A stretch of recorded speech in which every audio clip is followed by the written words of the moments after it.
standing posisi kami tegas gitu ya untuk tidak melanjutkan program makan bergizi gratis. Bagaimana kita mau percaya teman-teman di kepolisian kalau menemukan SPPG bermasalah jika kepolisian sendiri juga mengelola dapur? Jadi tidak ada alasan yang kuat. Kami mencoba untuk menyusun mind map dari kacamata publik seperti biasa. Kami mencoba untuk menelusuri, mencari alasan apa yang kuat jika MBG dilanjutkan. Kami tidak menemukan indikator yang kuat untuk melanjutkan makan bergizi gratis. Jadi tawaran kami adalah hentikan program makan bergizi gratis. Program ini sudah dimulai dengan kecacatan dari berbagai aspek. Cacat secara regulasi, cacat secara desain, cacat secara tujuannya. Pimpinan dan Bapak Ibu yang terhormat, saya juga agak bingung mau memulai dari mana, tapi yang pasti standing posisi kami tegas gitu ya untuk tidak melanjutkan program makan bergizi gratis. Argumennya sudah kami sampaikan. Tadi Mas Media sudah mendetailkan sangat rapih begitu ya. Kenapa? Karena lagi-lagi dalam konteks makan bergizi gratis konflik kepentingannya terlalu tinggi. Dan nampaknya Presiden kita menormalisasi yang namanya konflik kepentingan. Mari kita lihat pimpinan BGN hari ini. Ibu Nani posisinya masih sebagai komisaris independen Pertamina. Mari kita lihat wakilnya, Ibu Arum, masih sebagai wakil komisaris PT Pertamina Patra Niaga, sekaligus pernah juga menjabat sebagai wakil kepala BPKP dan seterusnya begitu ya.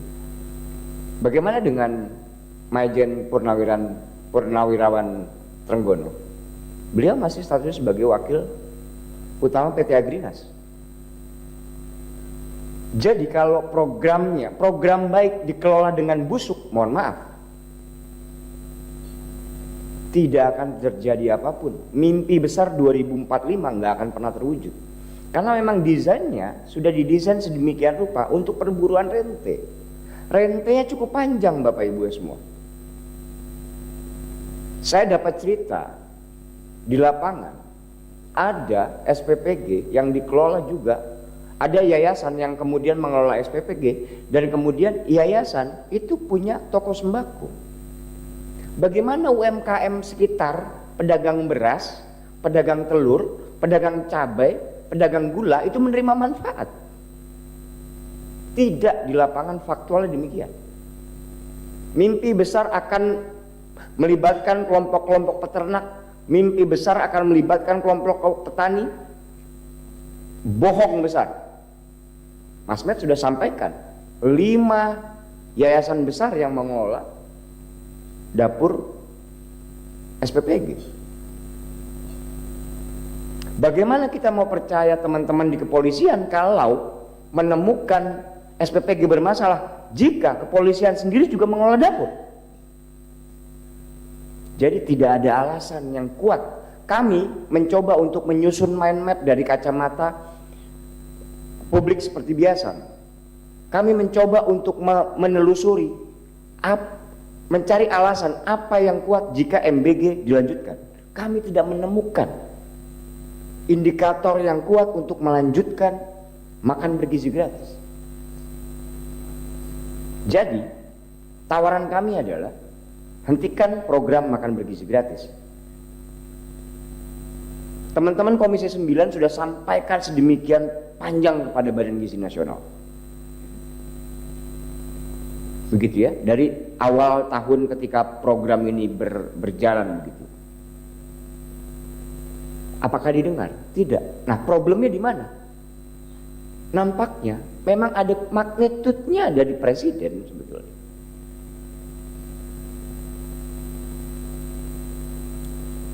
Jadi lagi-lagi saya sependapat dengan Mas Media tadi, kami tidak akan mau memperdebatkan itu karena kami punya posisi tawar yang cukup tegas begitu ya.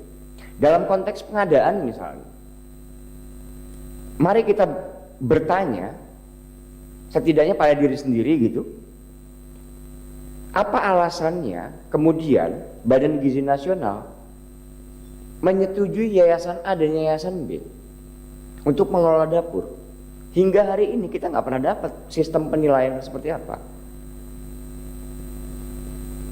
Semua pengadaan Badan Gizi Nasional itu besar sekali anggarannya.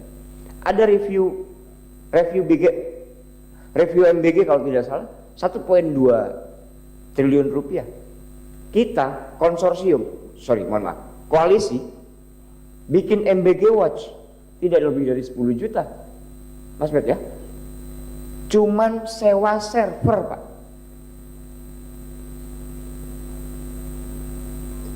MBG Watch itu pengaduannya cukup dengan WhatsApp.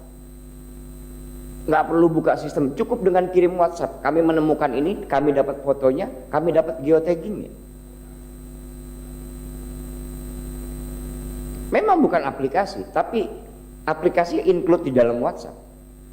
WhatsApp bot. Yang kemudian datanya masuk ke dalam website mbgwatch.org. Jadi saya mau bilang bahwa lagi-lagi titik tekannya adalah tidak punya alasan yang kuat untuk melanjutkan program makan bergizi gratis begitu. Demikian kira-kira. Teman-teman. Baik, dari saya mungkin singkat saja. Program ini sudah dimulai dengan kecacatan dari berbagai aspek. Cacat secara regulasi, cacat secara desain, cacat secara tujuannya. Tidak sesuai dengan apa yang tercantum dalam Asta Cita Presiden Prabowo Gibran. Jadi kalau ditanya soal exit plan, mari kita berhitung di atas meja. Jika program ini dilanjutkan, ketika tadi Komisi 11 mengatakan, Komisi 9 mengatakan sudah pernah memberikan rekomendasi bahkan beberapa kali dan tidak didengar. Berarti ada probabilitas yang cukup tinggi ketika nanti mungkin inisiatif apapun yang lahir, entah itu panja atau apapun, juga tidak didengar. Mari kita berhitung di atas meja apa resiko yang mungkin timbul, dan mari kita berhitung sampai ke resiko yang terburuk ketika program ini dihentikan total dan ketika program ini dijalankan tetap tanpa melakukan rekomendasi.